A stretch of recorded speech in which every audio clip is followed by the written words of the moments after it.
Christmas हा Christian धर्मियांचा सगळ्यात महत्त्वाचा आणि जगभरात सगळ्यात लोकप्रिय असणारा सण. दरवर्षी 25 डिसेंबर रोजी हा सण साजरा केला जातो.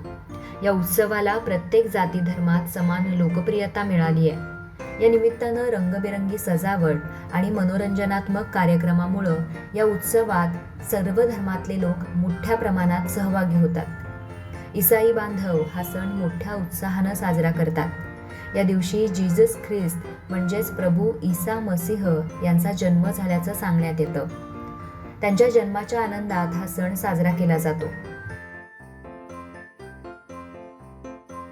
येशू ख्रिस्ताला देवाचा पुत्र म्हटलं जातं, म्हणजेच सन ऑफ गॉड. ख्रिसमस हे नाव देखील ख्रिस्तापासून पडलंय. ख्रिसमस हा शब्द ख्रिस आणि मास या दोन शब्दाचा मिलाफ आहे, जो मध्यकाळातला इंग्रजी शब्द ख्रिस्टेमसे आणि ख्रिस्टेसमैस या जुन्या इंग्रजी शब्दापासून कॉपी केला आहे. त्यानंतर त्याला ख्रिसमस असं म्हटलं जाऊ लागलं. यामधलं ख्रिस म्हणजे येशू ख्रिस्त आणि मास म्हणजे ख्रिश्चनांचा प्रार्थना समूह.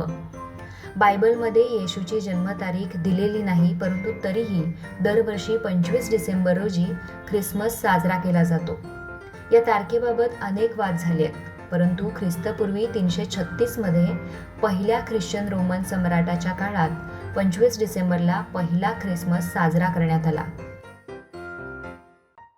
याच्या काही वर्षानंतर पोप ज्युलियसने अधिकृतपणे 25 डिसेंबर रोजी येशूचा जन्म साजरा करण्याची घोषणा केली.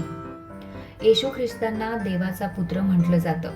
त्यांनी संपूर्ण समाजाला प्रेमानं आणि सद्भावनेनं राहण्याचा संदेश दिला. त्या काळातल्या शासनकर्त्यांना येशूने दिलेला हा संदेश आवडला नव्हता, त्यामुळं त्यांनी येशू ख्रिस्तांना सुळावर लटकवलं. मात्र त्यानंतर देखील येशू ख्रिस्त पुन्हा जिवंत झाले, अशी ख्रिश्चन बांधवांची मान्यता आहे. बायबलमध्ये ख्रिसमस सणाला शांतता पसरवण्यासाठीचा एक महत्त्वाचा सण मानलं जातं, कारण पवित्र शास्त्रात येशूला शांतीचा राजकुमार म्हटलंय. येशू नेहमी शुभेच्छा देताना तुमच्यासोबत नेहमी शांती राहो, शांतीशिवाय कोणत्याही धर्माचं अस्तित्व शक्य नाही असं म्हणायचे. जगातल्या जवळजवळ सगळ्याच देशांमध्ये ख्रिसमस सण मोठ्या उत्साहानं साजरा केला जातो. भारतात ख्रिश्चन बांधवांची लोकसंख्या जरी कमी असली तरी देखील हा सण देशात मोठ्या थाटामाटात साजरा केला जातो. ख्रिसमसच्या दिवशी लोक एकमेकांना भेटून पार्टी करतात, फिरतात आणि चर्चमध्ये प्रार्थना देखील करतात.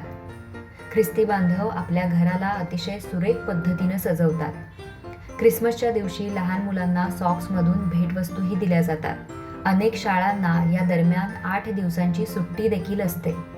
घरी केक बनवून आपल्या मित्रपरिवार आणि नातेवाईकांसोबत हा सण साजरा केला जातो.